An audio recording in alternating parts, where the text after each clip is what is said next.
If you're listening to this episode, I bet you're wondering what behaviors you're doing that keep you from getting your needs met and ending up in situationship after situationship. I got you. I've created a situationship quiz and I'm so excited about it. Take the quiz to discover more behaviors and more tips for navigating situationships, because I know you're in more than one right now. No judgment, boo-boo. I used to have 5 situationships at a time. Yes. So you're not alone. You can find the quiz at www.dontea.co/quiz. That's DONTEA.co/quiz. I'll drop it in the show notes as well. Okay, back to the episode.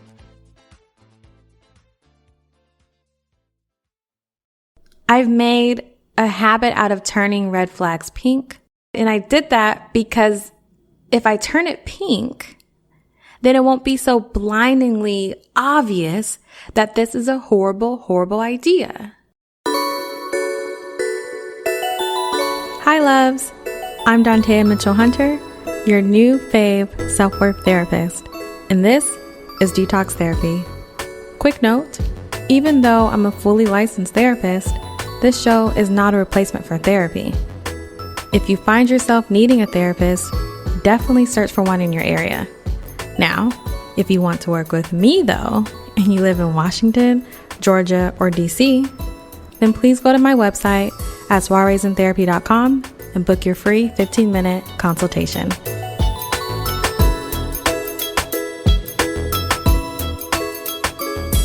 Hi, loves. Welcome back. Guess what? Another listener letter has arrived. Okay. So here it is. Here's the question. I'm dating this guy and I feel like I see the red flags, but I then try to question if they are really red flags. Maybe I am just reading too much into it. Why do I do that? And how do I stop ignoring red flags? Okay, quick answer. Because you don't want to believe what you see is true. I love this question. It's a great question because it's complex, it makes sense, and best of all, it's because I've been there. I've made a habit out of turning red flags pink so many times. And I do, sometimes I can still do that. And I did that because if I turn it pink, then it won't be so blindingly obvious that this is a horrible, horrible idea. I've seen elsewhere that, people talk about they ignore red flags because you want to protect what you want, right? And so if I really want to keep something, whatever that is that has the red flag, I am going to ignore it, because if I pay attention to it, I won't have what I'm wanting, what I get out of being attached to these red flags, right?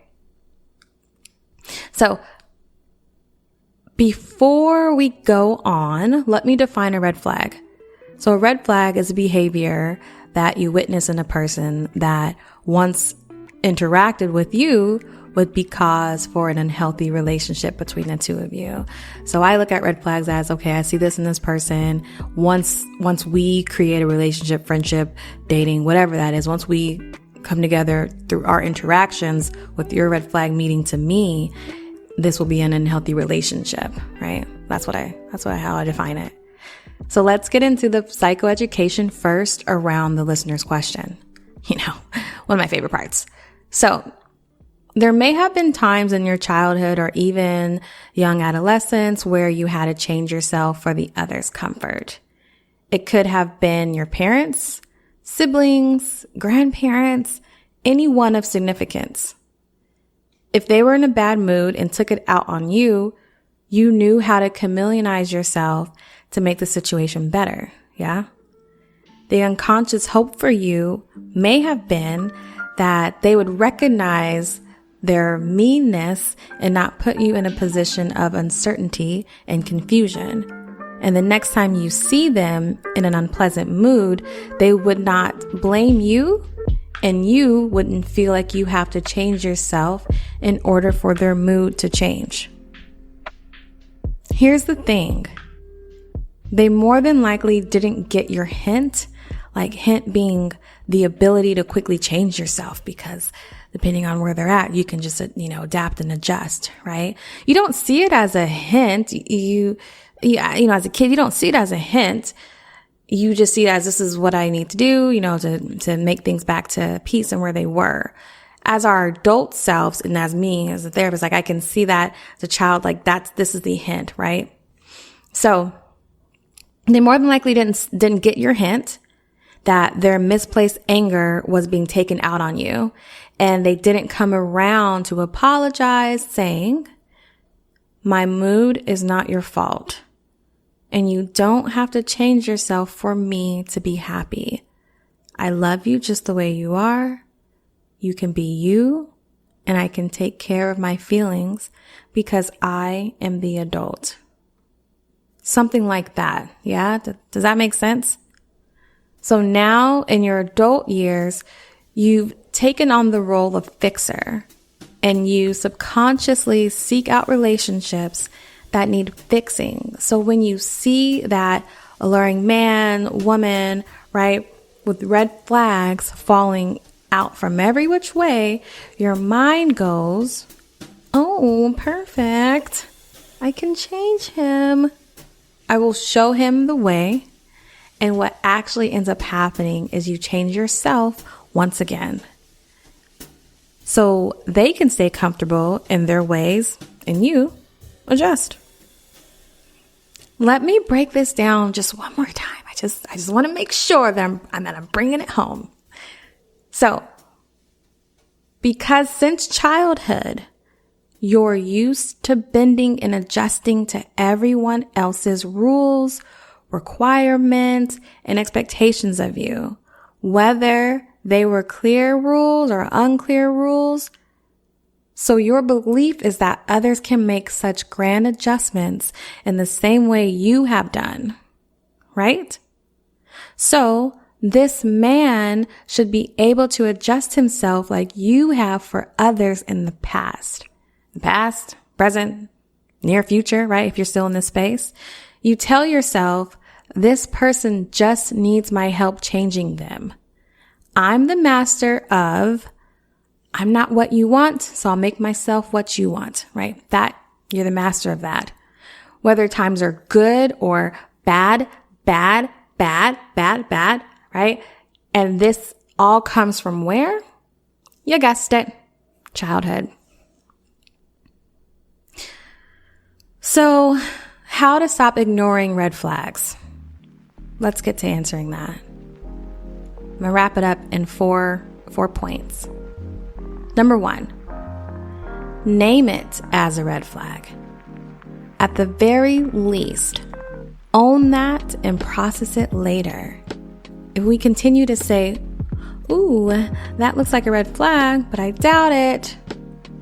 No, ma'am. Let's name it. Okay? Let's at least name it. Number 2, after you name it, begin to process it. Ask yourself, what makes this a red flag for me? It could be that he continues to talk over you and you know you don't like that, okay? That could be what it is. Number 3, now that you've identified a red flag and started to process it, I want you to make a connection back to an early memory of this red flag behavior. Okay, so an example, you may recall that your father always talks over you, never wants to hear you voice your opinion. Okay. You remember how that makes you feel. You remember how your stomach starts to turn, how these interactions end up with you crying because he doesn't want to understand you. You remember all the times when you tried to get him to change. Ooh, call back to fixer role. Yeah.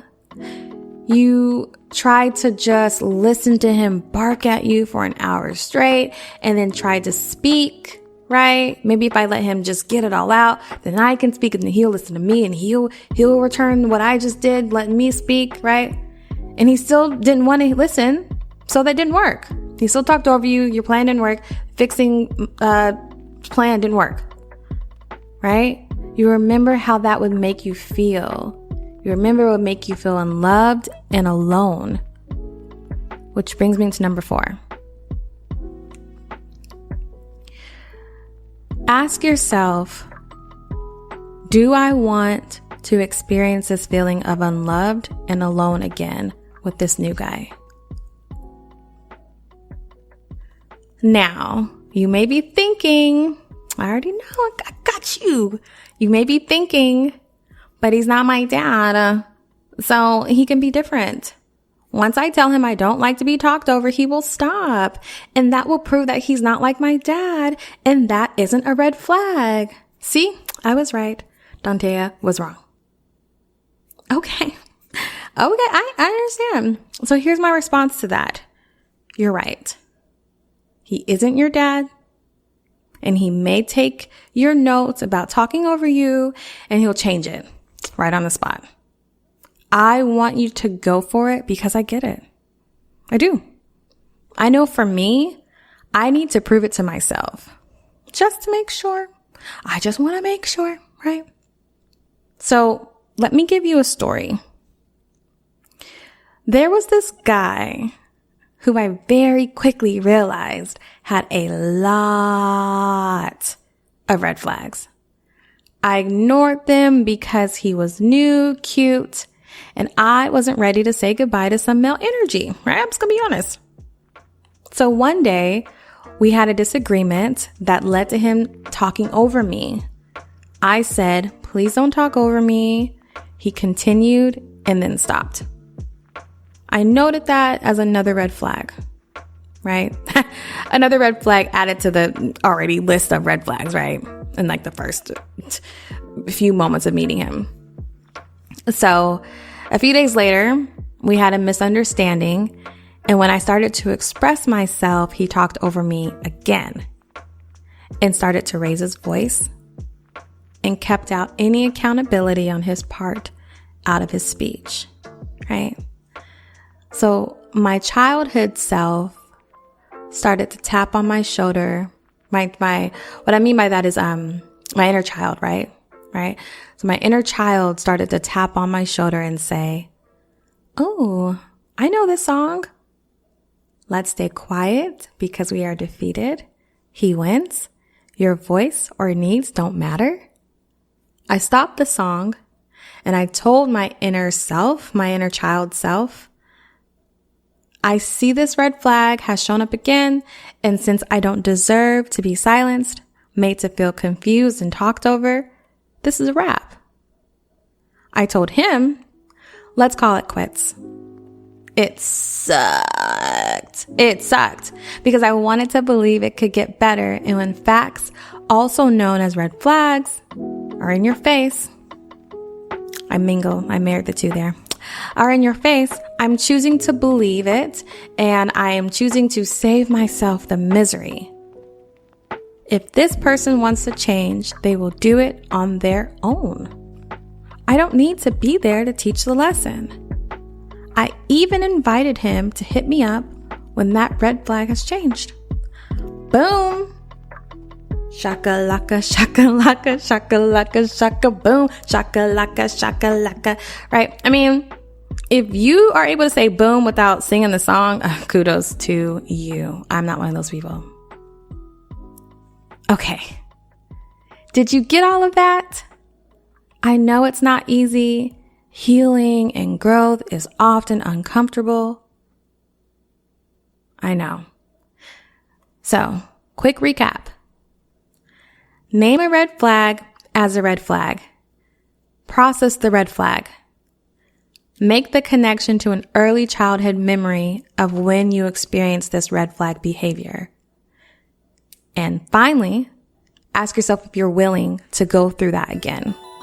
You're going to do great. You got this. Thank you, loves, for listening to this week's episode. If you're enjoying the show, it'd be really great if you could please rate and review. Don't forget to follow us on Instagram at Soirees in Therapy. To learn more about the services I offer, visit soireesintherapy.com. If you've got a question you'd like me to answer, please send your question to Dantea at soireesintherapy.com. The answer might just become an episode.